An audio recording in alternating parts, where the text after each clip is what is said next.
Our final segment concerns a woman in England who uses her drone in service to others. The Good News Network headline read, "Woman hailed as hero for using drone to locate over 200 lost pups for free." The September 18th article told one of the hundreds of stories of rescues. Apparently, on September 9th, a schnauzer named Hilda escaped her backyard garden. Her human companion spent 2 hours trying to find her, but then, in desperation, called Erica Hart. Ms. Hart abandoned her shopping trip to get on the case. She raced to the little dog's last known location and, using her drone, quote, within 20 minutes spied the escaped pooch running down a residential road. The little dog dashed into a field and kept going as Ms. Hart directed Hilda's companions to where they could intercept the little gal.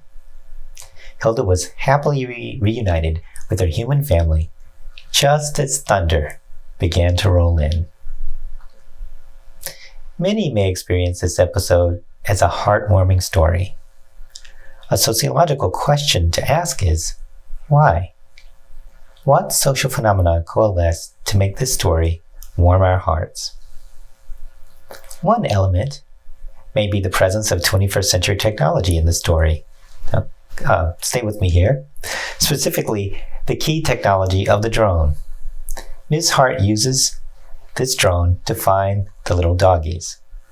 While many of us have seen amazing drone footage of wonderful vistas, the implement can also be a nuisance. Rarely silent, it offers another potential erosion of sound privacy.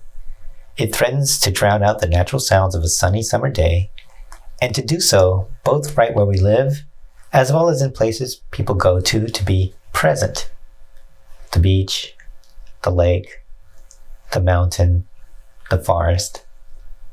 There have even been instances when some news organizations have launched a drone to cover a wildfire, and by doing so have prevented firefighters from deploying airplanes and helicopters to fight the fire.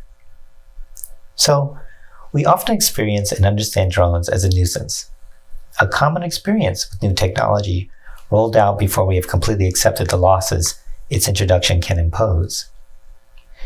But in this story, the drone is on the heroine's team. Ms. Hart would probably be far less effective if her vision was as ground-bound as that of everyone else chasing the little dog. It may be refreshing to have a story where a drone does something constructive. It reminds us that the new tools we construct are not in control. We are. And despite appearances, we do have the capacity to use them with wisdom and, if necessary, to construct supports for productive use and prohibitions on nuisance and destructive uses. But this is not just a story of a well-used drone.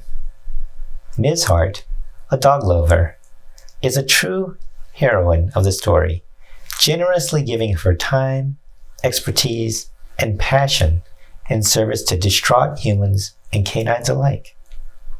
She asks no payments. Quite the opposite. She invests her own money and time to help find the little lost pups.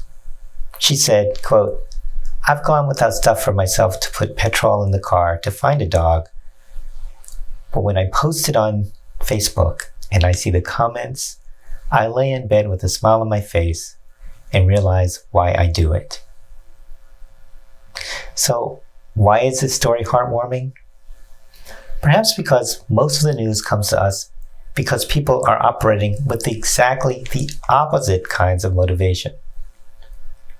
But in a way, the self-centered motivation at the root of many news stories may be what makes those stories news, which would suggest that what is covered in the media does not jive with how most of social life is lived. Mostly, social life is made up of people doing things or not doing things because they care for others, either nearby intimates or complete and total strangers. How can this be, one might ask, when the news, our record of what is happening, is loud, bloody, and conflictual? How can it be? I submit that the stories selected as news are misleadingly different from all that constitutes the full story of human experience. And my reasoning is that humans would have already driven themselves to extinction if social life really were as loud, bloody, and conflictual as the news makes it seem. There is no denying that Ms. Hart is a hero. But in every functioning community, there are many unsung heroes. For Ms. Hart's high-profile and heartwarming way of engaging is mimicked in other, often less dramatic ways every day. The Hart way of living, replicated in her community and in communities around the world, builds camaraderie and can make possible dozens of desirable downstream outcomes. In sum, we all owe a debt of gratitude to Ms. Hart and to those who live like her, for they positively influence us all, whether we walk on 2 legs or 4. That's This Week in Sociological Perspective. We'll be back next week with another interview with an author of some important sociological research and more sociological insights on an issue in the news. Till then, take care.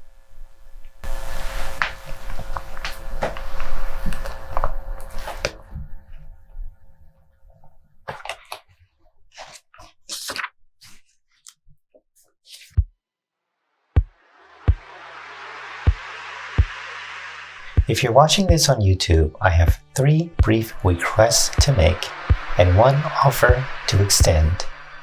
My requests: if you find the show or episode interesting, please like, subscribe, and comment. My offer: if you want to receive no more than 1 email a week with a link to the new TWiSP episode, click the link in the description and then enter your email address. By doing this, you assure you will be notified no more than once a week about new TWiSP episodes. Thanks. I appreciate it.